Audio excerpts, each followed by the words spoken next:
My name is Daniel Hayes, and the people who destroyed my life weren't strangers. They were my family. The same people I trusted. The same people I believed would always have my back. The same people I would have done anything for. Because growing up, that's what I was taught. Family comes first. No matter what, no matter the situation, no matter the cost. And for a long time, I believed that. I lived by it. I made decisions based on it, even when it didn't make sense, even when it cost me more than it should have. Especially when it came to money, because money was never supposed to come between us. That's what they said. That's what I believed. Until the day I realized money doesn't just change people, it reveals them. And when it did, everything fell apart. It didn't happen all at once. There was no big warning, no obvious betrayal at the beginning.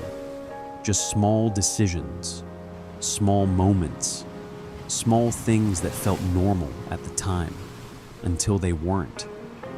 Until I found myself sitting in a room, signing papers I didn't fully question, because I trusted the people in front of me, because they were family, because why wouldn't I?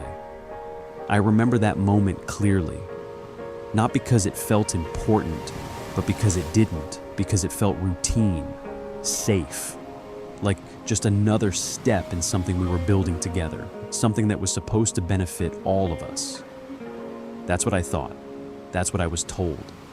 And for a while, everything seemed fine. Nothing changed immediately. No sudden consequences. No signs that something was wrong. Until one day, everything was gone. Not slowly, not gradually. Completely. The house, the business, the money. Everything that had my name on it was no longer mine. And the people who made it happen stood right in front of me and told me something I will never forget. This isn't yours anymore. No emotion, no hesitation, just a statement, like it had already been decided, like I was the only one who didn't know. And in that moment, I realized something. I hadn't just lost money. I hadn't just lost assets. I had lost my place in that family, in that house, in that life. Because once money was involved, I was no longer a son, no longer a brother. I was just an obstacle, something in the way, something they needed to remove. And they did, completely. They didn't just take what I had. They made sure I had nothing left to go back to. No support. No safety net. No second chance. Just a clean break. Like I had never been part of it at all. And the worst part, I let it happen. Not because I was weak, but because I trusted them.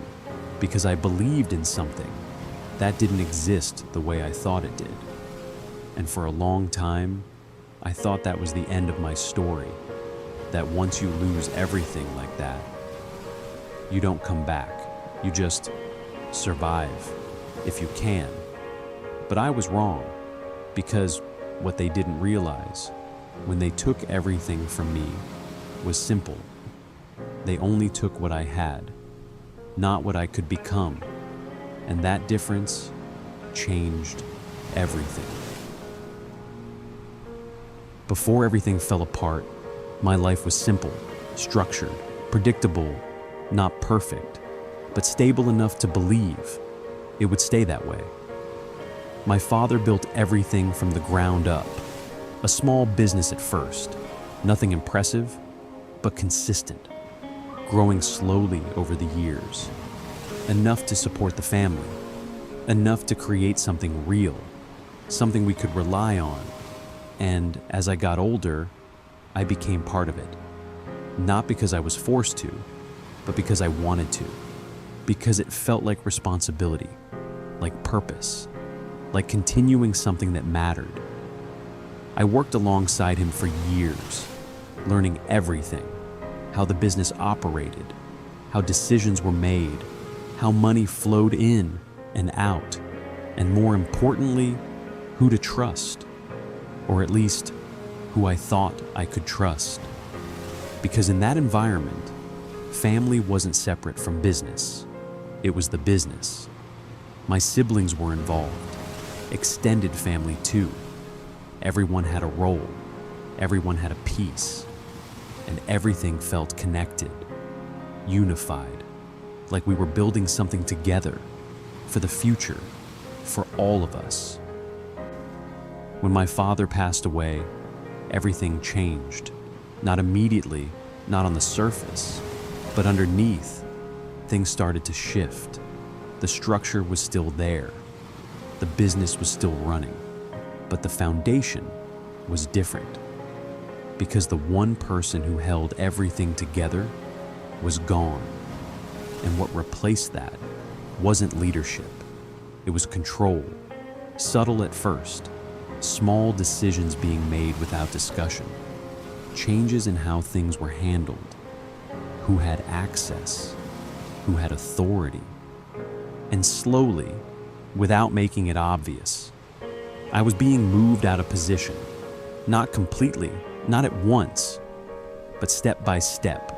Less involvement, less information, less say. Until one day, I wasn't part of the decisions at all. And that's when the paperwork started. Meetings, discussions, conversations about restructuring, about making things more efficient, about protecting the business. It all sounded reasonable, logical, even necessary, and every time something came up, they explained it in a way that made sense, in a way that didn't raise questions. Because why would it? We were family. There was no reason to doubt anything. So when they placed the documents in front of me, I didn't hesitate, not really. I skimmed them, listened to the explanation, trusted the intent, and signed. Not once, but multiple times, each step feeling like part of a bigger plan, a plan I thought I was still part of, until I wasn't. Because what I didn't realize was that every signature was moving something away from me. Ownership, control, access, all of it, piece by piece, until there was nothing left. And by the time I understood what had happened, it was already done. There was no argument to make, no decision to reverse, no way to undo it. Because legally, everything was clear, everything was signed, everything was final. And that's when I realized this wasn't a mistake. This wasn't confusion. This wasn't miscommunication. This was planned, carefully, patiently, from the beginning. And I was the only one who didn't see it. I didn't react immediately, not because I understood what was happening, but because I didn't. When they told me everything was no longer mine, my first instinct wasn't anger. It was confusion, because it didn't make sense, not logically, not emotionally, not in any way that I could process. I stood there, looking at them, waiting for something else, an explanation, a correction, something that would make it feel less final. But nothing came. No one stepped in. No one said this was a misunderstanding. No one tried to soften it. Because there was nothing to soften. It was already done. Legally, completely. And that's when it started to settle in. Not all at once, but piece by piece. Like something slowly sinking. The house I lived in wasn't mine. The business I worked in for years wasn't mine. The decisions I thought I was part of were never really mine. Everything I thought I had built, everything I thought I belonged to, had already been taken. And I didn't even see it happening. I looked at the documents again, even though I already knew. My name was still there. My signature was still there. but the meaning was gone, replaced, redirected, removed. And that's when the realization hit harder than anything else. I wasn't forced out. I signed myself out.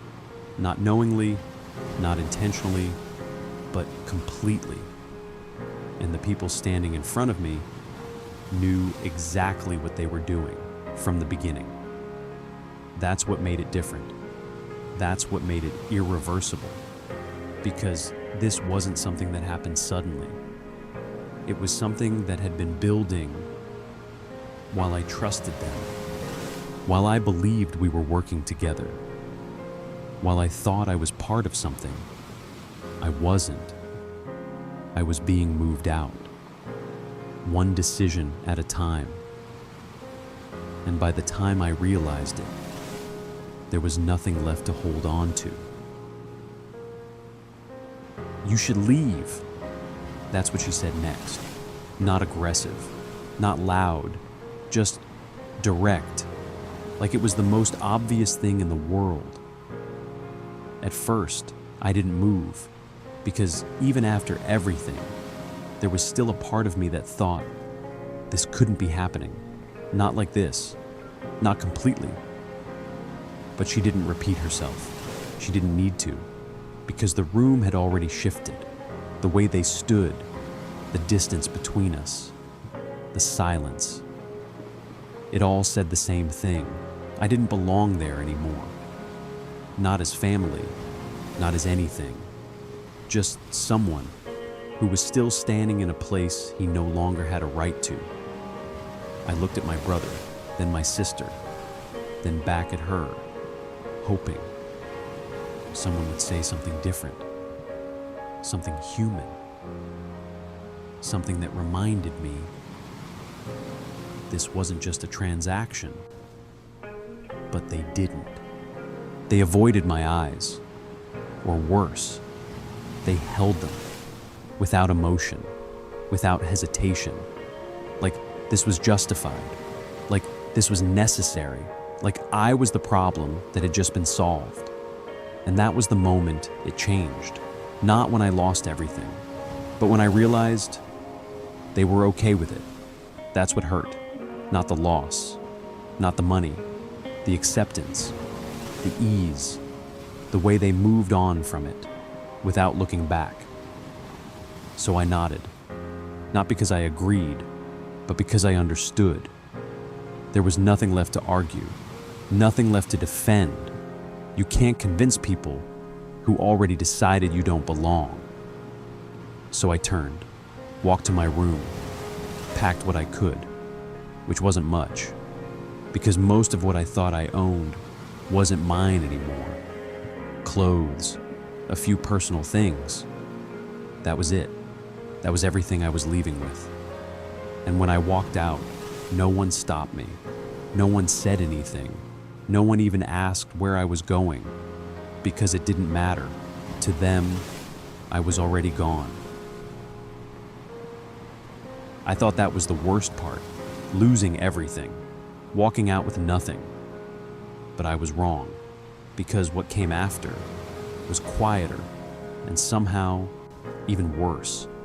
I tried to call them, not to argue, not to fix anything, just to understand, to hear something. That made it feel less final, but no one answered. At first, I thought they were busy. Then I realized they weren't. They were ignoring me on purpose.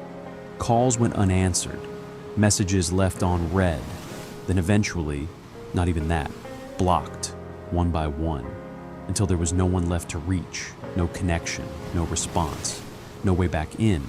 It wasn't just physical anymore. It was complete, clean, final. Like they didn't just remove me from the house. They removed me from existence. And that's when it hit differently. Because losing money is one thing. Losing a place is one thing. But being erased by the people who raised you, that's something else. That stays, that follows you, that changes how you see everything. I wasn't just alone, I was cut off, completely. And for the first time, I realized something I hadn't considered before. There was no going back. Not later. Not eventually. Not if things changed. This wasn't temporary. This was permanent, and I had to figure out what that meant without anyone else. Starting over sounds simple when people say it, like it's just a decision, like you wake up one day and everything resets. But it doesn't work like that, because when you lose everything, you don't just start from zero, you start from less than zero. No safety, no backup, no one to call, no margin for mistakes. Every decision matters. Every step costs something. And at the beginning, I didn't try to rebuild anything big. I didn't think about success or money or getting back what I lost. Because thinking like that would have crushed me. The gap was too big, too far, too unrealistic. So I focused on something smaller, control. Not over everything, just over what I could actually do. One decision at a time, one day at a time. That was it. I needed income, not a lot, just something consistent, something I could rely on. So I took whatever I could find. Doesn't matter what it was. Delivery jobs, manual work, fixing things, helping people move, anything that paid, anything that didn't depend on anyone else. It wasn't comfortable, it wasn't stable, but it was mine. Every dollar I made came from something I did, not something I was given. And that changed how I saw money. Before, money was part of something bigger, a system, a business, something shared. Now, it was direct, clear, simple, work to result. No middle layer, no hidden structure, no one controlling access. And that mattered more than I expected, because for the first time, I knew exactly what I had and exactly how I got it. That kind of clarity, it builds something, not fast, not dramatically, but steadily. And while I worked, I paid attention, not just to what I was doing, but to what worked, what people needed, what they were willing to pay for, patterns, problems, opportunities. Because I wasn't just trying to survive anymore.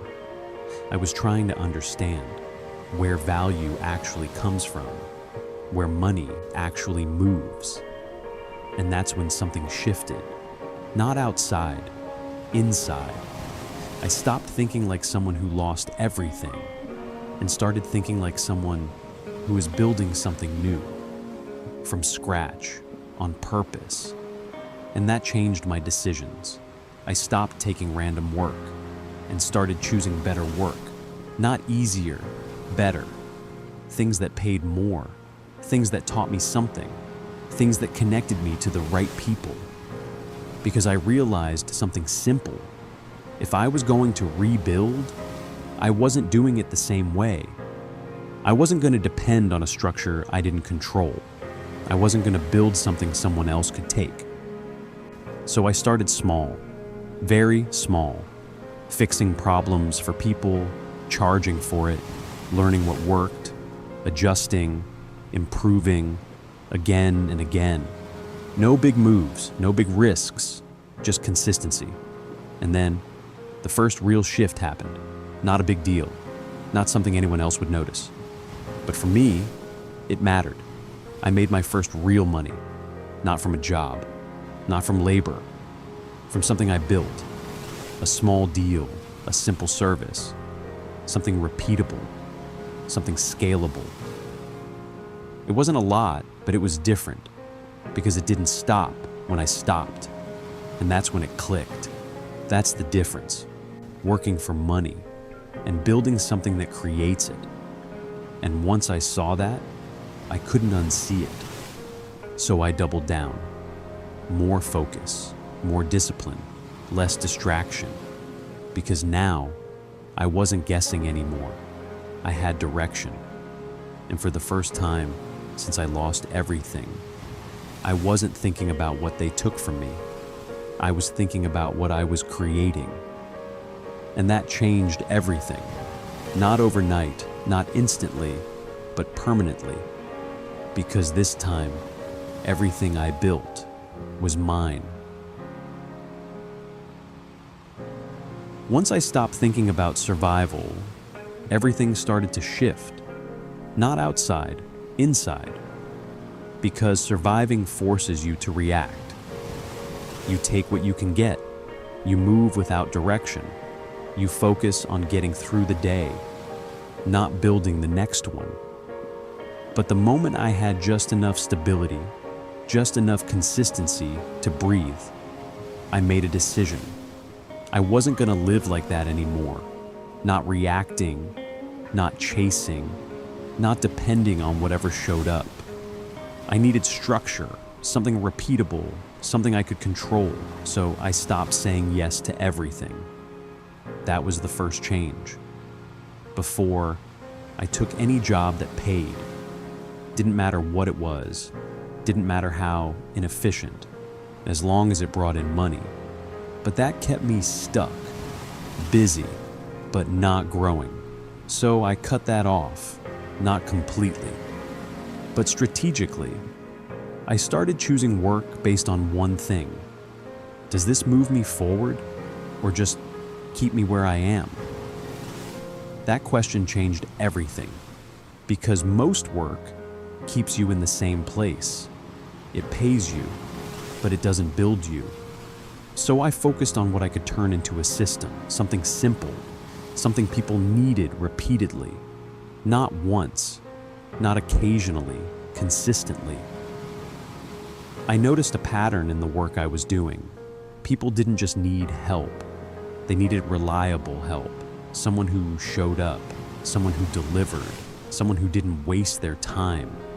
And that's where I started. Not by scaling, not by expanding, by becoming predictable in the best way possible. If I said I would do something, it got done, on time, exactly how they expected. No excuses, no delays. That alone separated me from most people. Because consistency is rare, and rare things have value. So instead of chasing new work every day, I started building repeat work. Same clients, same problems, better solutions, faster execution. And that's when something changed. The money didn't spike, it stabilized, and that matters more. Because spikes don't build anything, consistency does. Now I could predict income, plan ahead, make decisions without guessing. And that's where real control begins. Not when you make a lot of money, but when you understand how it comes in and how to make it come in again. That's when I stopped being someone who worked for money and started becoming someone who could generate it. The next shift was uncomfortable, not because it was difficult to understand, but because it forced me to let go of control. Up to that point, everything depended on me. Every task, every decision, every dollar earned was directly tied to my time. And at first, that felt safe. Because if everything depends on you, nothing moves without your permission. But there's a problem with that. You become the bottleneck, the limit. No matter how hard you work, you can't grow past your own capacity. And I started to feel that, not in theory, in reality. Days were full, work was consistent, money was stable, but nothing was expanding. Everything depended on me showing up. And that meant, if I stopped, everything stopped. That wasn't control, that was a trap. So I made a decision. I was going to step out of the center. Not completely, but enough to test something new. I started small. One task, something simple, something repeatable, something I didn't need to do myself. And I gave it to someone else, not perfectly, not with full confidence, but intentionally. At first, it didn't go well. Mistakes happened. Things weren't done the way I would have done them. Time was wasted. Money was lost. And part of me wanted to pull back, to take control again, to do everything myself, because it was easier, faster, more reliable. But I didn't, because I understood something important. If I went back to doing everything, I would stay exactly where I was. So instead of stopping, I adjusted. I improved the process, clearer instructions, better expectations, more structure. And slowly, it started working. Not perfectly, but better. Then I added another task, then another, until I wasn't doing everything anymore. And that changed everything.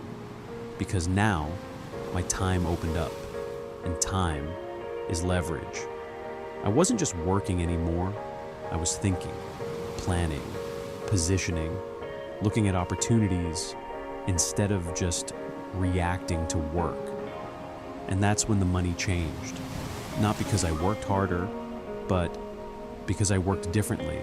The same hours started producing more results.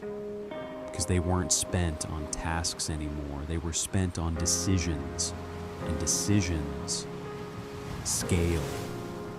That's when I knew this wasn't just survival anymore. This was the beginning of something real. Once I stopped being the center of everything, growth accelerated, not in a chaotic way. Not like things suddenly exploded overnight, but in a controlled, predictable way, which is more dangerous, because unpredictable success can disappear. Controlled growth builds power.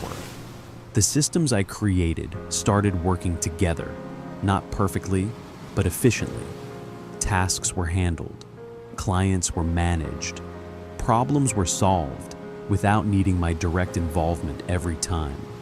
And that changed my role completely. I wasn't working inside the system anymore.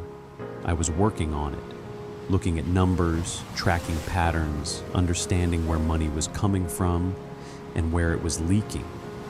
Because at this level, small mistakes cost more, but small improvements pay more. So, I focused there. Margins, efficiency, scaling what worked and cutting what didn't. No emotion, no attachment, just results. And the results came. Revenue increased, not dramatically at first, but consistently, week after week, month after month, until one day, I looked at the numbers and realized something. I had passed the point I thought would take years without noticing it, because I wasn't chasing the number, I was building the system, and the system produced the number. That's the difference. Most people chase income. They focus on the outcome. But outcomes don't scale, systems do. And once the system is right, the outcome becomes inevitable. That's when everything outside started to change, not as a goal, as a result. I moved into a better place, not to show anything, but because it made sense. Better environment, better focus, better energy. The people around me changed too, not by force, by alignment. Because when your level changes, your circle adjusts, naturally. And for the first time, I noticed something else. Respect, not fake, not forced, earned, from people who didn't know my past, didn't know what I lost. They only saw what I built. And that's when I realized something important. Your past doesn't define your position. Your current value does. And for the first time, I wasn't trying to prove anything anymore. I was just operating at a different level. At a certain point, the numbers stopped being the focus, not because they didn't matter, but because they no longer defined where I was. Money became a result, not a goal. And that shift changed everything. Because when you chase money, you react. You follow opportunities. You take what comes. But when money comes from systems you control, you choose. You decide what to do, what to ignore, what to scale. And that's where real power begins. Not in how much you make, but in how much control you have over your time, your decisions, your direction. And for the first time in my life, I had that. Fully. No shared ownership. No hidden influence. No one behind the scenes making decisions I didn't see. Just me and what I built. That kind of control, it changes how you think. I didn't rush. I didn't force growth. I expanded when it made sense. Pulled back when it didn't. Every move had a reason. Every risk was calculated. Because I wasn't trying to prove anything anymore. I wasn't chasing validation. Not from them. Not from anyone. That part of me was gone. Replaced by something else. Clarity. I understood value differently. Not based on opinion. Not based on emotion. Based on outcome. If something created value, it stayed. If it didn't, it was removed. Simple, clean, effective. And that mindset, it spread into everything. People, partnerships, time, energy. I didn't hold on to anything. That didn't move me forward because I learned what it costs when you do. And that's when I realized something most people don't. The real loss wasn't the money. It wasn't the house. It wasn't the business. It was control. That's what was taken from me, piece by piece, through trust, through assumption, through not paying attention. And now I had it back, not partially, completely. And that's why this version of me was different. Not just successful, untouchable. Not because no one could hurt me, but because no one could take from me the same way again. And that's when something else became clear. There was nothing left to prove, nothing left to chase. Which meant, for the first time, I could choose what came next. Not out of necessity, but out of intention. And that's when I thought about them again. Not emotionally, not with anger, just objectively, because now I wasn't the same person they removed. And if our paths crossed again, it wouldn't be from a place of loss.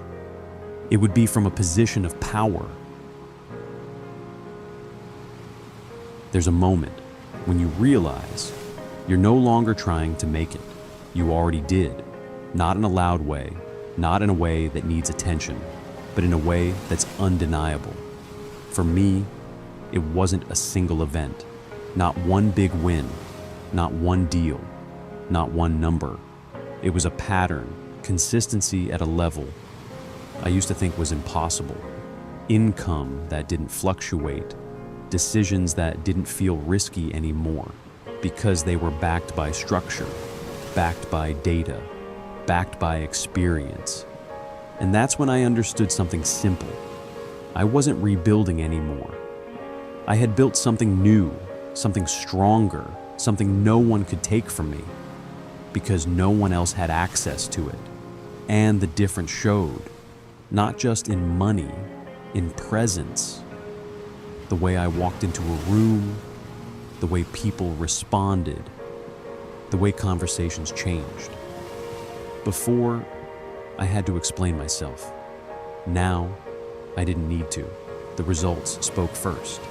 Opportunities came to me, not because I chased them, but because I was in a position where they made sense.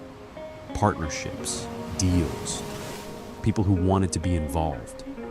And the dynamic was different. They weren't evaluating me. I was evaluating them. That shift is power, not money, not status. Control over who and what enters your life. And I used it carefully because I knew exactly what it felt like to give that control away. So I didn't rush, didn't overexpand, didn't say yes to everything, only what aligned, only what made sense long term. And that's how it grew even further, not fast, but strong. Unstable growth looks impressive. Stable growth builds dominance. And over time, it became undeniable, not just to me, to everyone. The numbers, the results, the consistency, it all pointed to one thing. This wasn't luck. This wasn't temporary. This wasn't something that could be taken away again. This was built from the ground up, with intention, with awareness, with control. And for the first time, I allowed myself to acknowledge it, not emotionally, just factually. I made it, not because someone gave me a chance, not because someone believed in me, but because I stopped depending on both. And that's when something else happened, something I didn't plan, something I didn't expect. People from my past started noticing, watching, talking, reaching out, the same ones who once made it clear I didn't belong. I didn't go looking for them. That part matters. Because when people talk about closure, they assume you need to go back, to confront, to fix, to understand. But I didn't need any of that. Not anymore. What I built replaced everything I lost. Not just financially, mentally, emotionally, structurally. There was nothing back there that I needed to revisit. So when they showed up, it wasn't expected, but it also wasn't surprising, because success has a way of making people remember you, even if they were the ones who tried to forget. I was leaving a meeting, nothing special, just another decision, another deal, another day operating at a level I once thought was unreachable. And then I saw them standing near the entrance, not inside, not confident enough for that, just waiting, like they weren't sure if they belonged there. And for a second, I just looked, not shocked, not emotional, just observing, because the dynamic had already changed, completely. They walked toward me, slow, careful, different. Everything about them was different. Not who they were, how they approached me, that hesitation, that uncertainty. I had never seen that before, not from them. She spoke first, of course, but the tone wasn't the same. No sharp edges, no control, measured. "We've been trying to reach you." I didn't respond. I didn't need to, because I already knew why they were there. You don't ignore someone completely and then suddenly try to reconnect without a reason, and it's never the reason they say out loud. "We heard about everything," she continued. "Your business, your success." A pause. Then, "We're proud of you." That word again. Proud. It sounded familiar, but it didn't feel real. Because pride that shows up after results isn't pride. It's alignment. With outcome, not with you. I looked at her, then at the others. Same faces, same people, different energy. And then I asked the only question that mattered. "What do you need?" Not aggressive, not sarcastic, just direct. Because that's how things work now. No guessing, no pretending, just clarity. She hesitated, just for a second. Then she said it. "The business, it's not doing well." Of course. There were some decisions, always. "We thought we could manage." You didn't. And now, there it was, the real reason. "We need help." Simple, clear, honest, for the first time. And in that moment, everything made sense. Not emotionally. Logically, they didn't come back because things were fixed. They came back because things were broken. And I was the solution. The same person they removed when I wasn't useful. Now useful again. Different context. Same pattern. I didn't respond immediately. Not because I was thinking about what to say, but because I was recognizing something. This was the moment, the one most people imagine, where you get to decide. Revenge, forgiveness, control, closure. But the truth is, it's simpler than that. It's about alignment. Do they align with who you are now? Or do they belong to a version of your life that no longer exists? I already knew the answer. I'm not getting involved, I said. Calm, flat, final. No explanation, no justification, because I didn't owe them that. Her expression changed. Not dramatically, but enough. This is family, she said. And that word used to mean something, used to carry weight, used to influence decisions. Not anymore. Family didn't apply when you made your decisions, I replied. Still calm, still controlled. No emotion, just truth. She tried again. We made mistakes. I nodded slightly. I know. No argument, no denial, just acknowledgement. And we're asking you to help fix them. That's when I stepped back slightly, creating space, not physically, structurally. Because this wasn't a conversation between equals anymore. This was a request, and I was the one deciding. I already fixed my side, I said, and I'm not going back. Silence. No one spoke, because there was nothing left to say, not really. My father stood there, like before, quiet, watching. But this time, I looked at him longer, and for a moment, there was something there. Not regret, not fully, but awareness, like he understood. This outcome wasn't random. It was built from choices, from silence, from not acting when it mattered. I nodded once, not as approval, not as forgiveness, just recognition, and then I turned. No anger, no hesitation, no need to stay. Because this time, walking away wasn't loss, it was decision, and that's the difference. Before, I left because I had no place. Now, I left because I chose not to be there.